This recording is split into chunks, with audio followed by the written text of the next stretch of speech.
Essentially, like what I did is I did a qualitative study interviewing Latinx families. So both the people who've experienced cancer and their family caregivers, as well as cancer care providers too, and seeing like, what are some common challenges, what are some common strengths amongst this community after going through cancer treatment.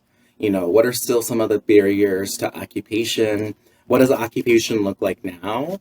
And so there were some pretty cool findings in that, starting off with strengths, like a lot of people found like new occupations to engage in after cancer treatment. So things like health management for sure are definitely much more relevant and important.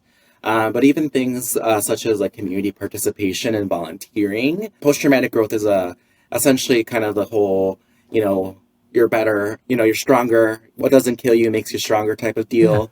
Like you come off cancer with such a new perspective and such new energy. But at the same time, unfortunately, people, of course, participation looked a lot different. So many folks experienced occupational deprivation as they weren't able to re-engage in those life roles like being at work, or experienced physical limitations like cancer-related fatigue was the huge one that I heard throughout.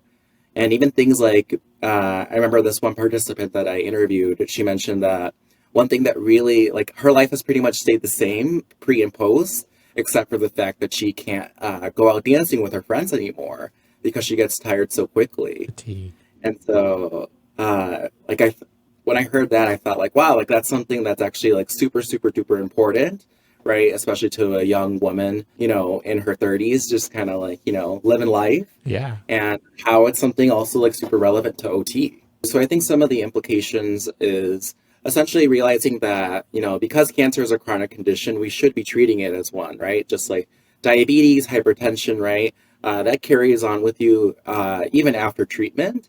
And so I think really seeing as OT as like not just stopping once like treatment is over or when folks are, in remission, that we need to continue on, right? Even beyond just Latinx cancer survivors, right? For every cancer survivor. When I was developing this project and writing up the manuscript and everything like that, there was only one article out there in the entire OT literature that I could find that specifically talks about Latinx cancer survivors. Yeah. And usually in the oncology literature, a lot of it focuses on, white middle-aged women with breast cancer. And so OT specifically does that a ton. And so my article was actually the second OT kind of piece out there to really address kind of this community that's kind of growing and growing much more. And so I think that we do need to really think about that in terms of like the research that we conduct of also including, communities that have not been represented whatsoever. Yeah. And I think Latinx folks are just at that's just the peak of the entire kind of mountain that's missing. I agree. Yeah. And then another really important implication that I have found throughout my own research that I try to apply as much as possible in my own practice is just embedding holistic occupational therapy services throughout the care continuum. So, for example, if folks are inpatient and let's say they come in for like a cancer crisis, what can I do within my entire skill set in one session to do as much as possible, right? So how can I support, the physical health needs, the DME needs, health needs, all under kind of like, essentially make it like a one-stop shop for everybody. Just because of the way kind of like the healthcare system is mapped out in terms of like, right, we're under a bundle payment plan, right? So folks aren't technically being charged extra for OT while they're in admission. And so I think that really helps too. But also I think it really speaks to the need of like our role that's emerging in primary care.